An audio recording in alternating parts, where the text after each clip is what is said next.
Hey everyone, I'm Thomas. And I'm Gennady. Welcome to our second Wicked Inside. We know a lot of you have been eagerly waiting to hear more from us since we shipped our last major content update. Right after early access launch, we spent weeks listening intently to your feedback while putting out numerous hotfixes and patches. Then, after we felt that No Rest for the Wicked was in a good spot, we launched our first big content update, the Crucible. Yes! With the Crucible, we introduced fresh enemies, brand new systems, and a fun mode to keep everyone entertained while we began work on our next major content update. But it's been a while since then, and today we'd like to explain why. Our publisher for No Rest for the Wicked was Private Division, a subsidiary of Take-Two Interactive. Take-Two decided to sell off Private Division, which was unexpected news for us. After some deliberation, we saw an opportunity. After months of negotiations, we reached an agreement to buy the publishing rights for No Rest for the Wicked back, so that Moon Studios could become fully independent. This legal process took time, and we couldn't say much while it was all happening. But today, we're excited to announce that it's all done, and that Moon Studios is now fully independent. We believe this will give you even more confidence in our vision, because we're free to build No Rest for the Wicked exactly how we want, without needing to ever go silent again. We've used this extra time to create something truly special. Let's take a look at The Breach.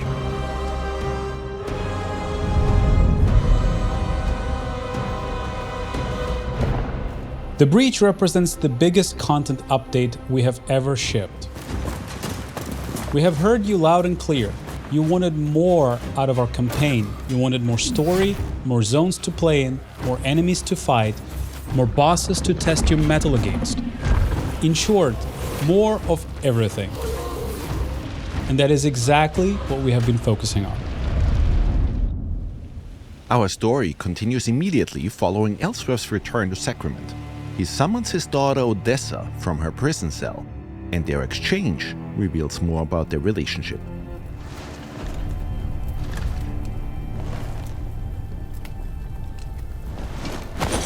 Take the upper passage out, then leave by the northwest gate. What are you doing? God Bennett is often sleeps on duty, and the ramparts above him will be unmanned. Head north to Irmgard and Merrin, or west to the Glades. Anywhere but here. So that's it then. You have to go. As a Sarim, players will have to venture forth into new areas we're introducing for the Breach. These are massive zones that essentially double the size of the world players got to explore so far. A lot has changed in Zola Sacra since you've last visited. Southeast of Sacrament lies the Lowland Meadows, a once idyllic haven used by Sacrament's hunters to gather food and supplies.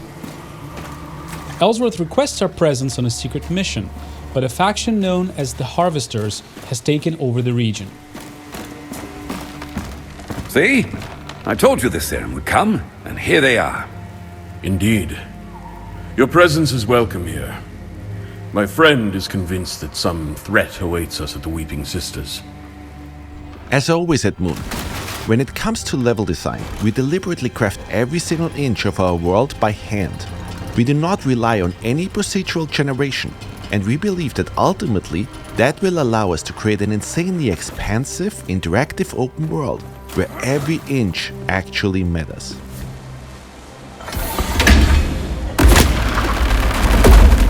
Throughout your journey through the meadows, you will encounter all new enemies. We have also introduced 2 new weapon archetypes, gauntlets and wands. Let's take a look at how these new weapons can be used to take down all new foes that you will encounter. The Timberwhite here will try to take your life with his ginormous great axe. We know some of you already loved being able to suplex enemies in Wicked. It was only appropriate we introduced a dropkick.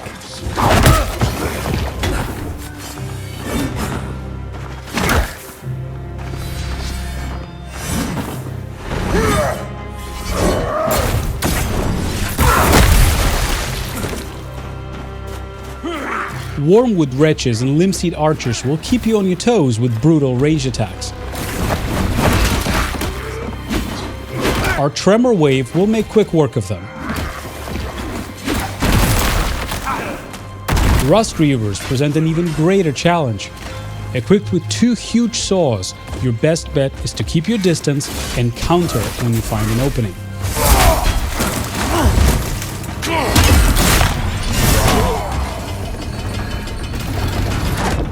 Deeper within the meadows, the Copse Treader will try to block your path forward.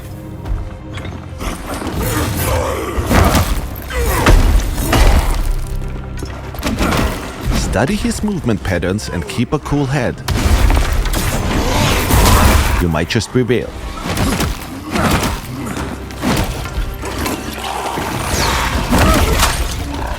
Obviously, we are also introducing all new bosses for the Breach, but we don't want to spoil everything just yet. We know a lot of you already enjoyed how much love and care we're putting into all of these areas. Once again, we didn't shy away from really using verticality and hiding secrets everywhere. Even though you'll often fight for your life in all of these zones, every now and then you'll get to enjoy a serene scene of beauty.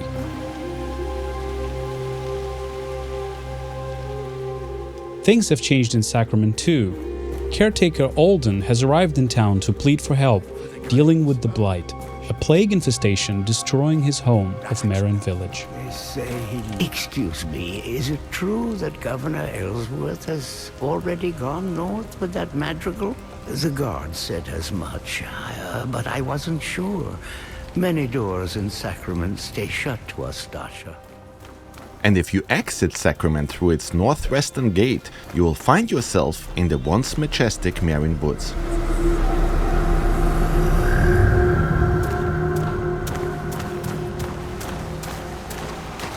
Recently, the Merrin Woods have been befallen by the Blight. It festered all throughout the woods, and players will have to find a way past it in order to advance. The Belak Tor are ferocious fighters. The Stalkenche here knows how to wield a club, and if you're not careful, they might just call in reinforcements. Our new wands build are surprisingly effective. We can cast ice darts to freeze our enemies. Cold Sling is a powerful ice evasion attack.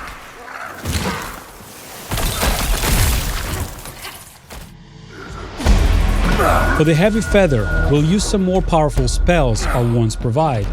We have since learned how to perform the Riven Twins Plague Explosion.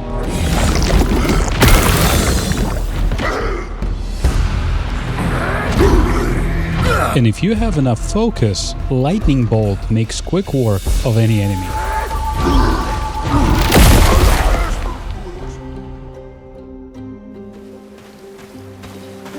Halfway through Merrin Woods, you'll encounter Merrin Village, a peaceful woodland community of Isola Sacra. First traveler I've seen in ages. I'm amazed you made it to our village at all, stranger. Hardly anyone comes here anymore. 10,000 blessings, Serim, for returning us to ourselves. The villagers in Merrin provide new services and sell different items than the ones in Sacrament. My clod of a cousin's still hammering away in Sacrament. Figured they would have run him off by now. Chased them out of town with their crooked pitchforks and bent spears. Might as well give it here. In Merrin, we will also meet Odessa's godmother, Irmgard, a connection to her Dasha heritage. I remember when my mother used to sing me to sleep. You did too.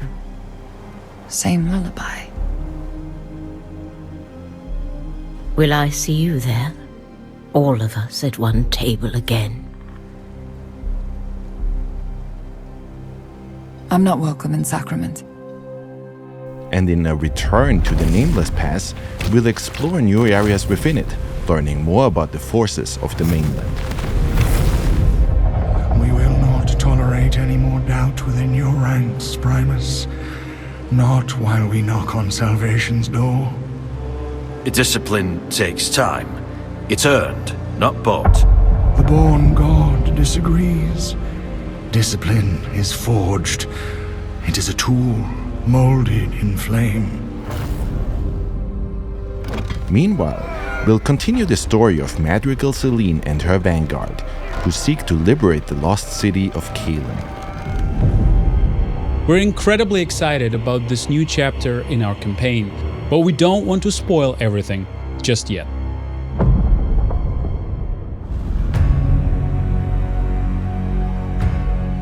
Our intention for No Rest for the Wicked was always to provide players with an insane amount of content, even after they finish the campaign. After the events that unfold throughout the Breach, our Spilled Blood questline continues, as any area within Isola Sacra can now be overtaken by the Pestilence. Once an area is infected, you will suddenly have to fight enemies that you never encountered before in these areas.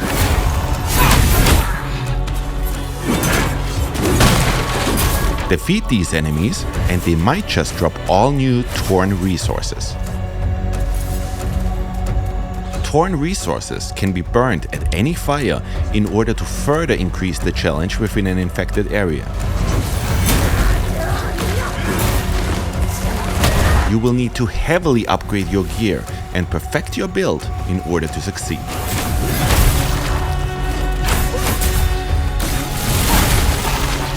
But greater challenge also means greater rewards.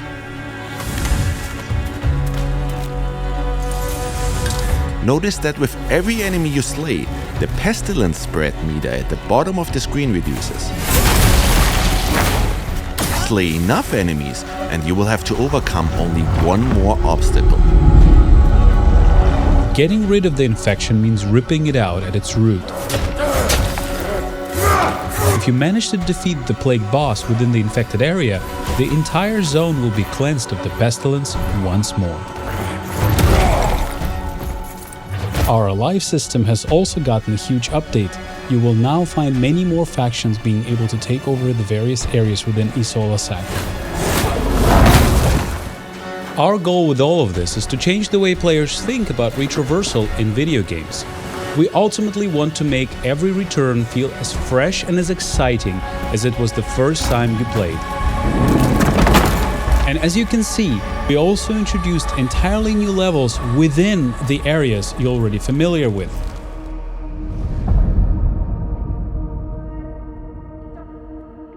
In order to aid players in achieving the perfect build, we introduced quite a few changes that will make progression a whole lot more streamlined and fun. First off, we have revamped the way gear drops. We replaced the tiered approach and came up with a formula that takes the player level, the area level and the enemy level into account, which results in an experience where any gear that drops will be approximately within your level range.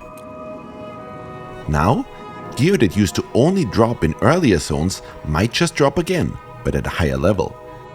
We tried this out, and we ultimately see a much higher variety of gear throughout our playthroughs. We think it's a much more enjoyable looting experience.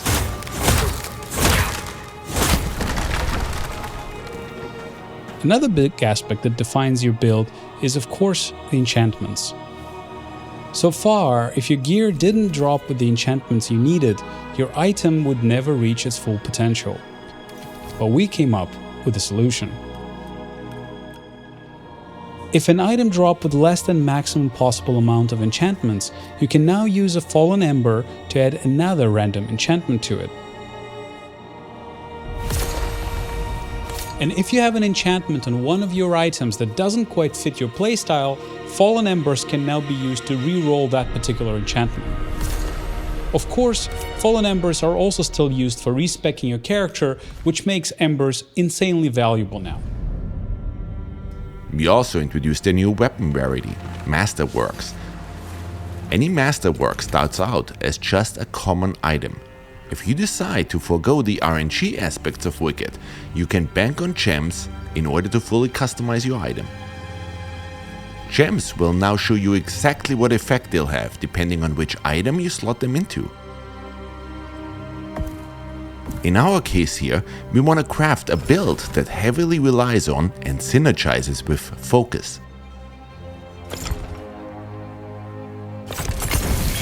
The benefit of common items is that we can completely customize them. Once we've fitted the maximum amount of gems into them, they now become a masterwork. In general, we've introduced a whole slew of new weapons, runes and armor sets. We've also iterated on our list of enchantments in order to enable the creation of entirely new builds, while ridding ourselves of the enchantments that led to overpowered builds. Given that and the new loot drop algorithm, the sky is the limit when it comes to build variety. We also conducted a major balance pass on our stats, and we noticed that quite a lot of you didn't use shields all that much. So we changed the way they work.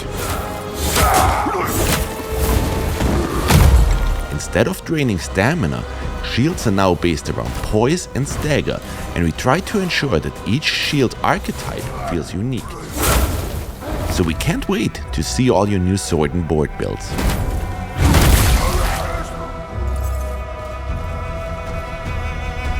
Last but not least, if you've become a master at playing No Rest for the Wicked, you should try our new hardcore characters.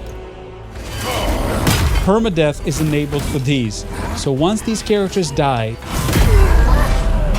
they get downgraded to non-hardcore characters that can only be played on regular realms. I wonder who will be the first player to slay the Aconite with a hardcore character.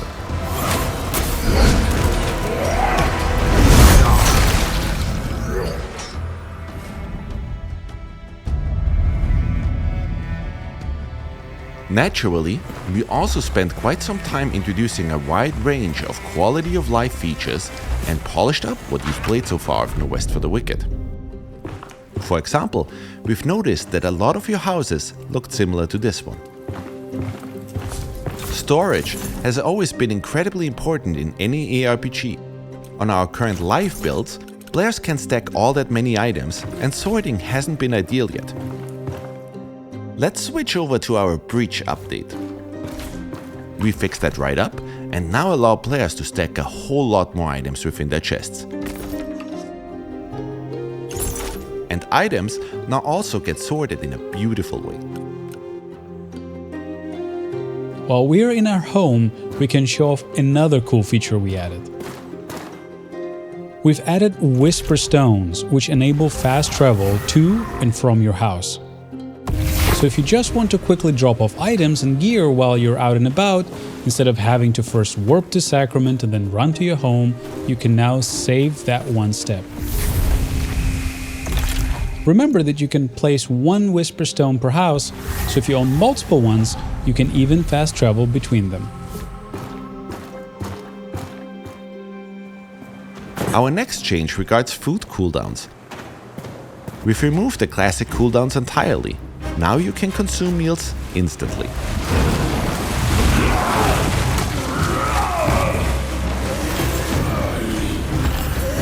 However, your stomach is no longer a bottomless pit. You have a limited number of meals you can eat during combat.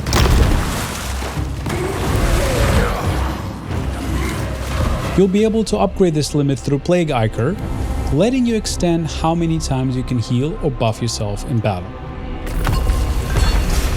This new approach aims to make combat more engaging and dynamic, rather than forcing players to just wait for a timer.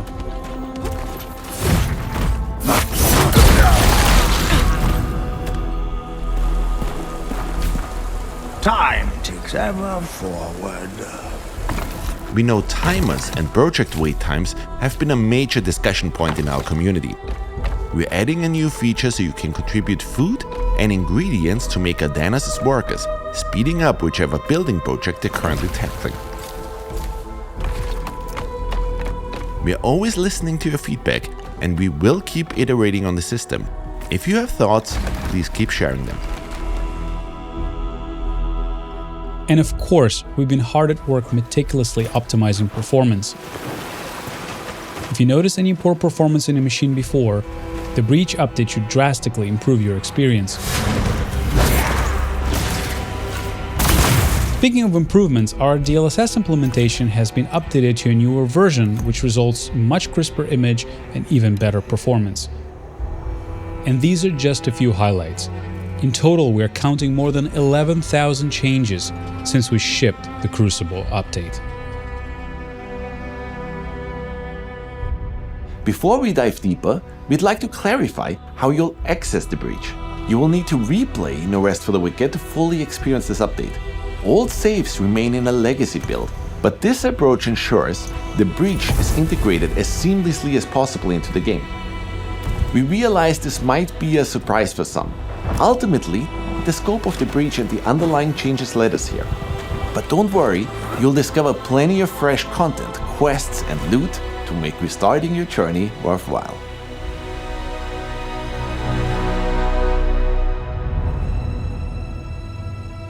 Let's discuss our roadmap next. It goes without saying that we will heavily support the breach for the upcoming weeks after launch. You will once again see us react incredibly quickly to all of the feedback you guys might provide. But we're also already hard at work on our next content drops. We've received hundreds, if not thousands of pleas begging for the co-op update, and we know that our original roadmap had co-op before the breach. Rest assured, it will be the next thing we launch after this update. The reason we ultimately decided to switch these updates was because we wanted people to have more content to play once co-op releases. With the breach update, there will be now a lot more content to explore with your friends. After the co-op update, we'll be following up with more improvements and new systems.